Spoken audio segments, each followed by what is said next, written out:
नमस्कार. आज आपण वारंवार होणाऱ्या किडनी स्टोनबद्दल माहिती घेणार आहोत. तर बरेच पेशंट्स असतात की ज्यांना वारंवार म्हणजे वर्षातून 1 वेळा, 2 वेळा किंवा 2 वर्षातून एकदा असे किडनी स्टोन होतात. आणि त्यांचा नेहमी प्रश्न असतो की डॉक्टर वारंवार मला परत परत किडनी स्टोन का होते. तर ह्याच्या मुळाशी जाण्यासाठीचा हा व्हिडिओ आहे.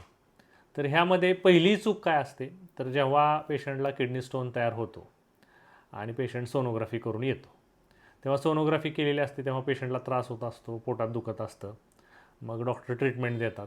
पोटात दुखायचं राहिलं की मग त्या स्टोनच्या दुखण्याकडे किंवा स्टोनकडे दुर्लक्ष केलं जातं, किंवा एखादी होमिओपॅथिक आयुर्वेदिक औषधं किंवा रुटीन औषधं घेतली जातात आणि दुखायचं थांबलं की परत त्याच्याकडे दुर्लक्ष केलं जातं.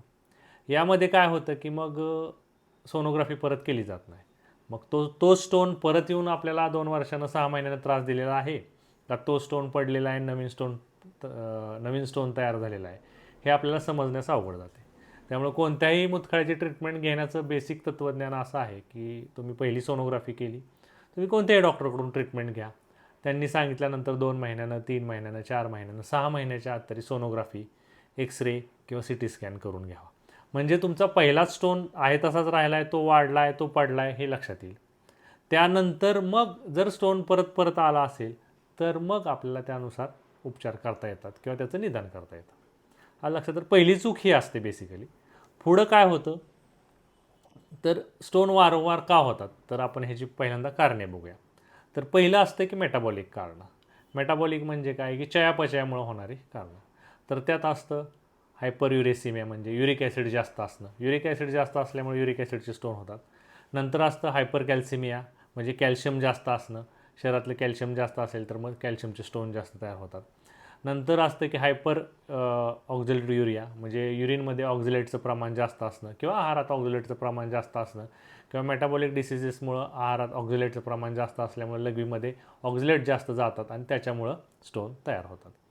आणि आणखीन एक असतं की सिट्रेट युरिया, म्हणजे लघवीमध्ये त्यांच्या सिट्रेट्स की जे क्रिस्टल कमी करण्यासाठी मदत करतात त्याचं प्रमाण कमी असणं. तर ही झाली मेटाबॉलिक कारणं. दुसरे असतात की अनुवंशिकता. तर काय काय लोकांमध्ये अनुवंशिकता असते, मग त्याचे बरेच जीन्स असतात, त्याच्या वेगवेगळ्या तपासण्या असतात. नंतर राहतं की तुमचा डाएट. तर डाएटमध्ये पाणी कमी पिणं. दुसरं राहतं की मिठाचा जास्त वापर, जंक फूड जास्त, जास्त प्रोटीनयुक्त किंवा जास्त कॅल्शियमयुक्त पदार्थ खाणं, ह्याच्यामुळं पण किडनी स्टोन वारंवार होतात. आणखीन राहतं की बैठी जीवनशैली, म्हणजे पेशंट सारखा बसून आहे, काम करत नाही, हालचाल नाही आहे, त्याच्यामुळं पण राहतं. आणखीन एक कारण महत्त्वाचं राहतं की युरिनरी ट्रॅक इन्फेक्शन. ते पण वारंवार जर लघवीत जंतू संसर्ग होत असेल किंवा पेशंटला डायबिटीस असेल, ही एक राहतं. आणि काही औषधं असतात की ज्याच्यामुळं कॅल्शियमच्या गोळ्या वारंवार घेणं डॉक्टरांच्या सल्ल्याशिवाय, विटॅमिनच्या गोळ्या वारंवार घेणं डॉक्टरांच्या सल्ल्याशिवाय, किंवा की काही प्रकारची बी पीची औषधं असतात त्याच्यामुळं पण स्टोन होण्याची शक्यता असते.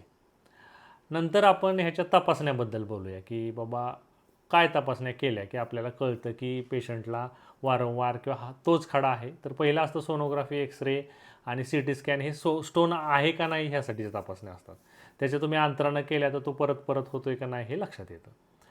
पण काही तपासण्या अशा आहेत की ज्यानं आपल्याला कळतं की तुम्हाला वारंवार स्टोन का होतोय. तर पहिली साधी तपासणी आहे की तुमचं युरिनमध्ये पस आहे तर इन्फेक्शनमुळे झालेलं आहे. युरिनमध्ये कॅल्शियम येते, ऑक्झिलेट येते. ह्या एक बेसिक तपासण्या असतात की ह्याच्यामुळं कळतं की आपल्याला स्टोन तुम्हाला होतोय का. त्याच्या पुढची टेस्ट असते की सिरम कॅल्शियम, म्हणजे रक्तात कॅल्शियमचं प्रमाण जास्त आहे का. दुसरं असतं की क्रिएटिनिन, किडनीचे काही आजार आहेत का. नंतर आहे सिरम युरिक ॲसिड, म्हणजे तुम्हाला गाऊट आहे का, किंवा युरिक ॲसिड वाढल्यामुळं पण स्टोन तयार होतात तर त्याची ट्रीटमेंट करता येते. नंतर त्याच्या पुढचं आहे की पॅराथायरॉइड हार्मोन, की पॅराथायरॉइड हार्मोनमध्ये काय दोष, पॅराथायरॉइड ग्रंथीमध्ये काय दोष झालेला आहे आणि त्याच्यामुळं तुम्हाला वारंवार खडा झालेला आहे, तर ते आपल्याला म्हणजे लक्षात येतं. आणखीन आहे इलेक्ट्रोलाइट, सोडियम आणि पोटॅशियम, ह्याच्यामुळं पण कळतं. आणखीन एक महत्त्वाची तपासणी राहते की युरिन कल्चर अँड सेन्सिटिव्हिटी. तर काही पेशंटमध्ये वारंवार लघवीत इन्फेक्शन होतं, कोलाय असतं, एक्लिप्शिया असते. तर त्या इन्फेक्शन वारंवार कंटिन्युअस इन्फेक्शन राहिल्यामुळं त्यावर मुतखडा होण्याचं प्रमाण जास्त असते आणि ते मोठे स्टोन तयार होतात. आणखीन एक तपासणी जी महत्त्वाची असते पण बरेच लोक करत नाहीत की 24 तासाचे लघवीत कलेक्ट करणं आणि ती लघवी कलेक्ट केल्यावर त्यातलं कॅल्शियम किती आहे, ऑक्झलेट किती आहे, इन्फेक्शन किती आहे, त्यात प्रोटीन येतं आहे का, त्यानंतर त्यात सिट्रेट आहेत का. तर हे 24 आवर्स केल्यानंतर आपल्याला लक्षात येते की कुठल्या पदार्थांचं लघवीमध्ये उत्सर्जन जास्त होते आणि त्यामुळं स्टोन तयार होतो आहे. आणि आणखीन एक महत्त्वाची तपासणी असते पण ती केली जात नाही की बऱ्याच लोकांचा खडा पडलेला असतो आणि तो पडलेला खडा जर चेक केला तर आपल्याला लक्षात येतं की तो स्टोन कोणत्या प्रकारचा आहे, कॅल्शियमचा आहे, ऑक्झलेटचा आहे, युरिक ॲसिडचा आहे का, मिक्स स्टोन आहे का, इन्फेक्शनमुळे झालेला स्टोन आहे.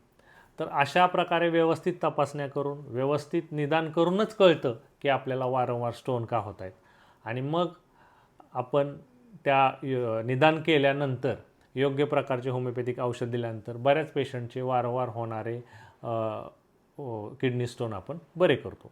ह्यामध्ये आहाराची भूमिका महत्त्वाची आहे, जीवनशैलीची भूमिका महत्त्वाची आहे, पाणी पिणं हे महत्त्वाचं आहे आणि सिट्रेटयुक्त पदार्थ खाणं हे महत्त्वाचं आहे आणि व्यक्तीनुसार सगळ्या गोष्टी टेस्ट केल्यानंतर प्रत्येकाचे वेगवेगळे प्रकारचे ट्रीटमेंट केली जाते.